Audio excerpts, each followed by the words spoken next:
C'est Laurie Choleva pour mon entreprise inclusive. Je vous propose d'aller faire un tour du côté du stand de la BNP. On va rencontrer la DRH.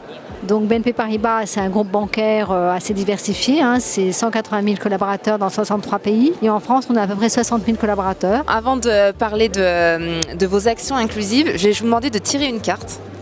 Quels sont les avantages d'une politique de diversité en entreprise? Donc c'est extrêmement important d'être représentatif de ses clients. Nos clients sont divers et donc il est important qu'au sein de notre groupe, nous ayons cette même diversité représentative. Ça fait partie de la performance de l'entreprise, ça fait partie aussi de notre engagement sociétal, de s'assurer que tout le monde se sente dans l'entreprise qui il est, pour qui il est et qu'il n'y a absolument aucune discrimination. Vous avez donné une conférence tout à l'heure, donc je pense que vous allez nous en parler, mais si vous deviez justement évoquer un dispositif inclusif au sein de votre entreprise? Un des sujets pour les femmes, c'est tout ce qui touche les violences conjugales et familiales et au-delà duquel il y a aussi les violences économiques. C'est là-dessus que nous avons travaillé. Les violences économiques, c'est en fait la perte d'indépendance financière d'une femme, la perte de son compte bancaire, le non-versement de sa pension alimentaire.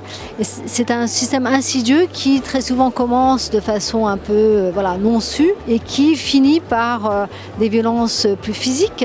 Et donc nous avons une action au sein du groupe pour d'abord aider ces femmes avec des assistantes sociales. On a une quarantaine d'assistantes sociales qui sont là justement pour, pendant leur temps de travail, les écouter, les accompagner, leur trouver des solutions, les orienter vers des associations, leur trouver éventuellement un logement, parce que parfois il s'agit de situations d'urgence. Donc nous avons nous-mêmes des logements pour pouvoir les héberger. Et puis surtout arriver à les sortir de cette emprise et de cette situation-là. Nous sensibilisons aussi nos collaborateurs, nos managers, et récemment nous avons aussi sensibilisé nos conseillers clientèle, nos 10 000 conseillers en agence, pour être attentifs aux violences économiques qui peuvent toucher nos clientes. Et alors quelles seraient vos principales recommandations pour d'autres entreprises qui cherchent justement à être plus inclusives? Ce qu'on fait beaucoup avec les entreprises, c'est d'être en coalition, ça veut dire plusieurs entreprises entre elles, donc ça c'est des choses qu'on cherche à faire, et on travaille beaucoup avec les associations, parce que tout seul on ne sait pas démultiplier, donc il y a énormément d'associations dans des domaines de solidarité avec lesquels nous travaillons pour un monde plus inclusif, pour un monde dans lequel la société est plus inclusive